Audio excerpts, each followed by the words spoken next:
ಇವತ್ತ್ಯಾಕೋ ಬೇಜಾರ್ಗೆ ಊಟನೇ ಬೇಡ ಅನ್ನಿಸ್ಬಿಡ್ತು. ಹಾಯ್, ಇದು ಇವತ್ತಿನ ವಿಡಿಯೋ ಆಗಿರುತ್ತೆ. ಇವತ್ತು ನಾನು ಬೆಳಗ್ಗೆ ಎದ್ದು ಫ್ರೆಶ್ ಅಪ್ ಆಗಿ ಹಾಗೇನೆ ಕಂಪ್ನಿಗೆ ಹೋಗೋದಕ್ಕಿಂತ ಮುಂಚೆ ಪೂಜೆ ಮಾಡಿ ಊರಿಂದ ತಂದಿರೋ ಎಳ್ಳೀರಿತ್ತು ಅಂತ ಹೇಳ್ಬಿಟ್ಟು ಆ ಎಳ್ಳೀರು ಕುಡ್ಕೊಂಡು ಕಂಪ್ನಿ ಕಡೆ ಹೋಗೋಣ ಅಂತ ಹೊರಟೆ. ನಾನು ಕಂಪ್ನಿಗೆ ಹೋಗಿ ಹಂಗೇನೆ ನನ್ನ ಗಾಡಿಗೆ ಸರ್ವಿಸಿಗೆ ಬಿಟ್ಟಿದ್ದೆ ಅಂತ ಹೇಳ್ಬಿಟ್ಟು ಸರ್ವಿಸ್ ಮಾಡಿಸ್ಕೊಂಡು ಗಾಡಿ ಮನೆಗೆ ತಗೊಂಬಂದೆ.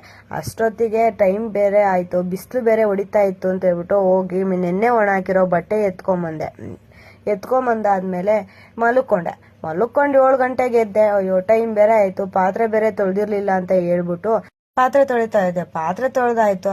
ಅದಾದ್ಮೇಲೆ ಬೆಳಗ್ಗೆ ಎಳ್ಳೀರು ಕುಡ್ದೋಗಿದ್ನಲ್ಲ, ಅದ್ರ ಬೊಂಬ್ಲು ತಿಂದಿರ್ಲಿಲ್ಲ ಅಂತ ಹೇಳ್ಬಿಟ್ಟು ಅದನ್ನ ಕೊಚ್ಕೊಂಡು ತಿನ್ನಕೋದೆ. ಅದು ಬರೀ ಕಾಯಿ ತರನೇ ಇತ್ತು, ಏನೂ ಮಾಡಂಗಿಲ್ಲ ಅಂತ ಅದನ್ನೇ ಸ್ವಲ್ಪ ತಿಂತಾ ಕೂತಿದ್ದೆ.